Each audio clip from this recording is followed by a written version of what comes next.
Di ba? Gagamitin nila yan, gagawin nila yan. Natatakot na sila sa galit ng tao. At talagang premeditated yan. Kaya nga sabi ko, ang malaking posibilidad dito ay either yung mga makakaliwa, they're up to their usual tricks, or false flag operation yan. Gagamitin nila yan. Aarestuhin nila yung mga personalidad na lumalaban sa kanila. Ginajustify po nila eh. Sinasabi nila hindi daw masisisi yung mga tao dahil galit. Kami kinukundi na namin yung violence. Sila dinadalaw nila, ini-encourage nila. Pagkatapos kami may kasalanan. Ano ba namang logic yan, di ba? May isa pa. Ako natatakot mga kasama na baka yan gumagawa naman ng sitwasyon, false flag operation yan. Most likely. Pagkatapos, ang babawian nila yung mga miyembro ng lehitimong oposisyon para takutin kami, para hindi na kami kumilos. Mendiola, during po ito, ng panahon ng September 21 mass protest, ano ho bang masasabi po ninyo na karamihan po sa mga naaresto, yung mga kabataan na talagang sinasabi pa nga ay ginamit para lang manggulo during that rally? Opo, naglabas na po ng opisyal na pahayag ang Partido Demokratiko Pilipino kung saan kinokondena po namin yung nangyaring karahasan po. At inulit po namin na base sa mga tagubilin na ipinalabas po namin sa lahat ng miyembro ng PDP at base na rin po sa aming constitution and bylaws ng PDP ay kami po ay hindi gumagawa, hindi kami nag-encourage ng kahit anong uri ng karahasan sa anumang pagkakataon, lalong-lalo na sa mga mass actions po natin na ang amin pong laging sinasabi, batay na rin po sa mga panayam kong ibinigay nung mismong araw na yon, noong September 21, ay kami po ay laging nananawagan na maging payapa po tayo. Ang karapatang ating ginagamit ay nasa konstitusyon, the right to peaceably assemble. Opo, kasi nga sinisisi yung mga Duterte supporters daw nasa likod nitong gulo dyan, karahasan dyan sa Mendiola. Ano namang masasabi mo nyo doon? Yan pong paratang na yan ay hinugot po sa puwet yan. Paano naman po kami ang mag-uumpisa ng karahasan? Wala naman po sa mga footage. Kung titignan ninyo yung aming hanay, maayos po ang aming pagmarcha mula sa Liwasang Bonifacio hanggang sa Mendiola. Pagka nakaka-enkwentro po kami ng mga kapulisan, agad po kami lumalapit. Ako po, yung leader po ng AGLO, isang labor group, at si retired General Esperidion Javier. Lagi po namin sinasabi, mga kasama, wala po kaming kayong alalahanin sa amin, kami hindi gagawa ng gulo. Kausap din po namin yung ground commander ng Mendiola, buhay na saksi siya. Yung grupo po namin, nagpaalam kami nung dumating na po kami sa barikada, doon sa may Peace Arch. Sabi namin, Sir, magsasagawa lang po kami ng maikling programa at pagkatapos magdi-disperse na kami. At ginawa po namin, pagkatapos po namin magsalita ron sa harap ng Mendiola, pumaling na po kami ron sa papuntang National Teachers College, yung grupo namin, yung galing sa Liwasang Bonifacio, at kami po ay nag-disperse na. So tapos na po yung aming pagkilos. So ang tingnan po nila, yung mga taong laging nagpo-promote ng violence, si Jerry De Gracio, nag-post siya. Ano daw, justify daw yung ginawa ng mga tao kasi galit daw. Sino bang dumalaw dun sa mga naaresto? Hindi ba si Sara Ilago? Yung mga identified sa mga left-leaning organizations? Bakit sabi titignan nila?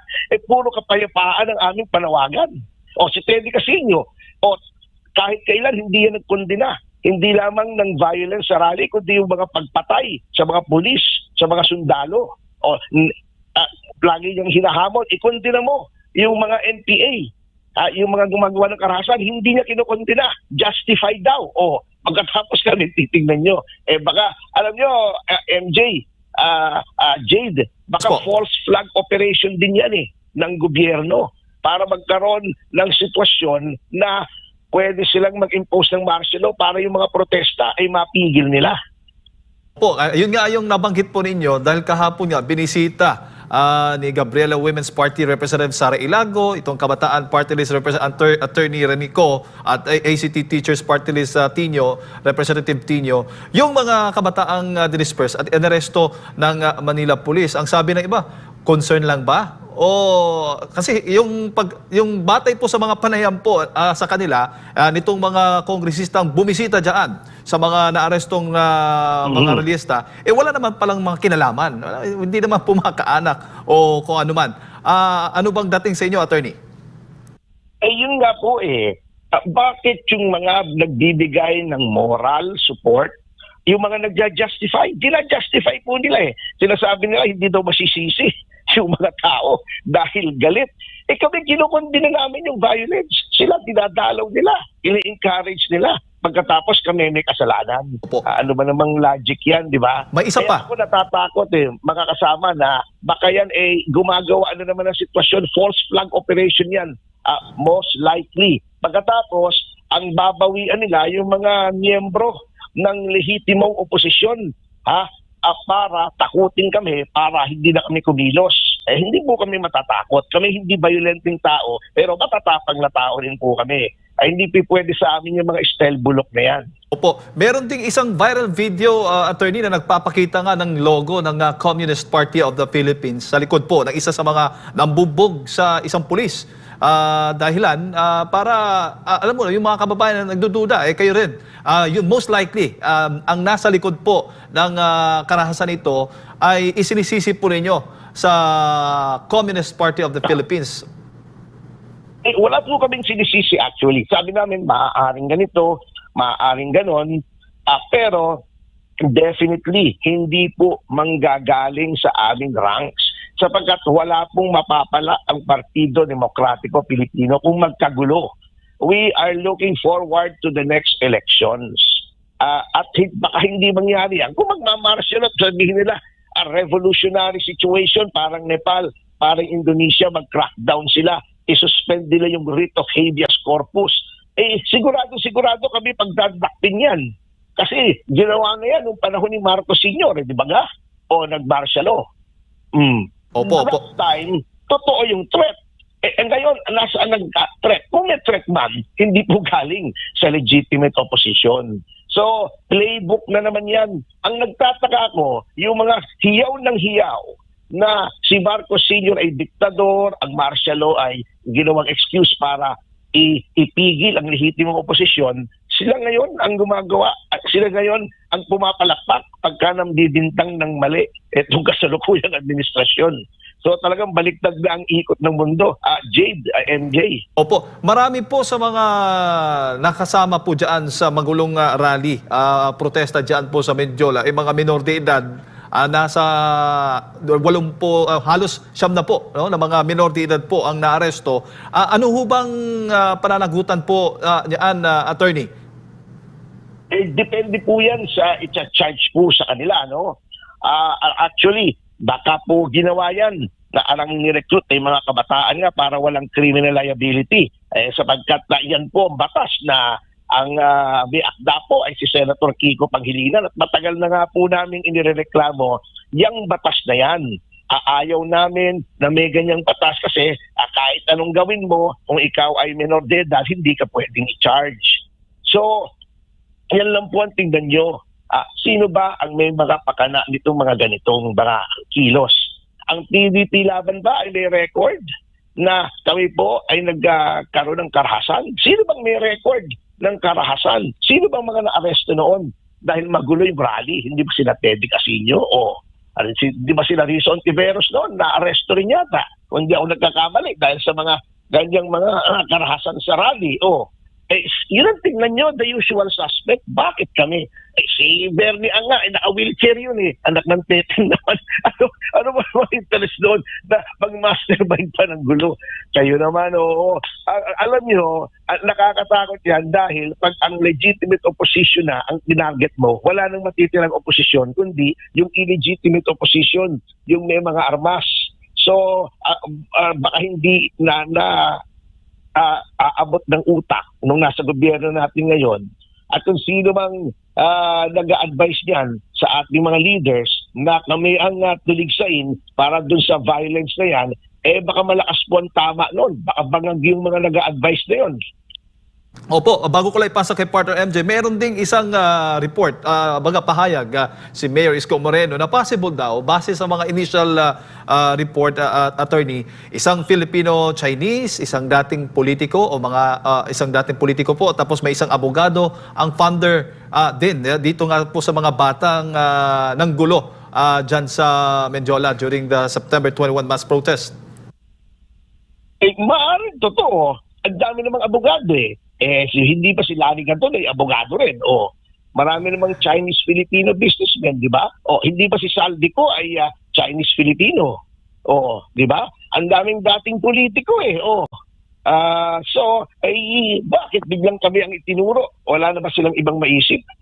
Yan ang nagtataka ko. Alam nyo, umpisa na po yan. Umpisa na yun ang saywar para yung legitimate na oposisyon ay kanilang masikil sapagkat natatakot na po. May mga sektor na natatakot na lumalakas na po yung centrist opposition.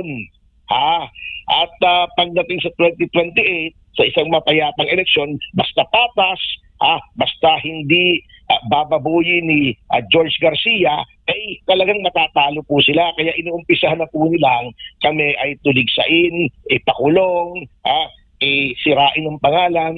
Umpisa na po yan Yan ang mga kasamang style bulok. Galing yan noon Nakita na natin yan noong 1972 di ba? Sir, good morning. Si MJ po ito. Meron pong mga babala ngayon na posible raw magamit bilang double-edged sword yung possibility na magdeklara ng state of emergency at itong paggamit po sa anti-terror law laban doon sa mga political opposition at hindi doon sa mga totoong kalaban ng gobyerno. Sir? Opo, gagamitin nila yan. Maniwala kayo. Di ba? Gagamitin nila yan. Gagawin nila yan. Natatakot na sila sa galit ng tao. At talagang premeditated yan. Kaya nga sabi ko, ang malaking posibilidad dito ay either yung mga makakaliwa, they're up to their usual tricks, or false flag operation yan. Gagamitin nila yan. Aarestuhin nila yung mga personalidad na lumalaban sa kanila. Alam nyo, pakapalo na ng mukha ngayon So I would not be surprised kung kami ay i-charge na dyan at kami pagbintangan na, i-charge na kami, kasuhan na kami dyan. I would not be surprised. Ganyan po talaga ang style nila. Hindi na nagbago. Baka naman may bagong style para hindi halatang halata. Opo, at bukod po sa inyo, pinangalanan po si former Executive Secretary Vic Rodriguez, si Sir Bernie Ang, at si Harry Angping bilang di umano'y mastermind, nagpondo, nagplano para doon sa Mendiola Mayhem. Sources say, source lang naman, wala namang sinabi sinong nito, attorney. Source lang ang sinabi sa isang politiscoop. Kaya nga po, alam nyo, madaling magsabing sketchy report, isang abogado, isang Chinese-Filipino businessman, very general Propaganda po yan Ako naman ay PR din, nag-umpisa ako sa media noong panahon ni dating Vice President Salvador Laurel. Alam ko na po yung style na yan yung mga sketchy reports na yan, sketchy reports. Alam nyo, kinakabahan tuloy ako kasamang MJ kasamang Jade. Kasi kami ni Harry Angping, nung papunta ako doon sa concert ng Air Supply, nagkita kami, nagkwentuhan kami ng konti Baka may kubuhan ng litrato nun, sabihin na yan doon sa concert ng Air Supply, kami nagpaplano ng destabilization. Nako po. Talaga naman si Vic Rodriguez, tagal ko nang hindi nakikita yan. Ang Pilipina... Si Bernie Ang naman, siyempre, kasama po natin sa PDP. Alam naman lahat ng, yung headquarters po ng PDP ay handog po ni Mr. Bernie Ang sapagkat gusto niyang sumulong ang lehitimong oposisyon dito sa bansa. Pero kawawa naman si Bernie, chair na nga ang kaligayahan lang noon, kumain ng Chinese food doon sa Century Seafood Restaurant bago dadawit nyo sa ganyan. Mahiya naman kayo ng konti naman. katawa-tawa naman yan eh. Walang maniniwala dyan. Pero kung gusto niyo kaming pa-aresto, go ahead. Ganyan naman talaga kayo eh. Ano bang aasahan natin sa ganitong klaseng gobyerno? Opo, attorney, ang PDP Laban po ba ay may mga upcoming na mga activity? I heard meron kayong mga pagalaw sa Cebu, attorney? Ay, opo. Actually, at nabanggit nila ng PDP, naglabas din po kami ng opisyal na pahayag kahapon kung saan kinokondina ba namin po yung karahasan. Ngunit kasabay niyan ay kinokondina din namin yung pagdadawit sa mga personalidad ng PDP sa gulong ito. At ang yung pagkilos po namin, I'm telling you, kami po ay talagang sa peaceful protest po kami. Meron po kami sa Cebu, ngunit dahil po may mga weather reports, dapat po yan ay sa 26. Ngunit tinitingnan po namin yung weather report na mukhang babagyo po sa 26, ay hahanap po kami ng petsa na kung saan po maganda naman ang panahon para doon kami magdaos ng aming People's Congress. Opo, sir, ano po ang panawagan ninyo sa ating mga kababayan? At least narinig po ang panig po ninyo na kayo po pinangalanan na di mo na mastermind sa Benjola Mayhem. Sir?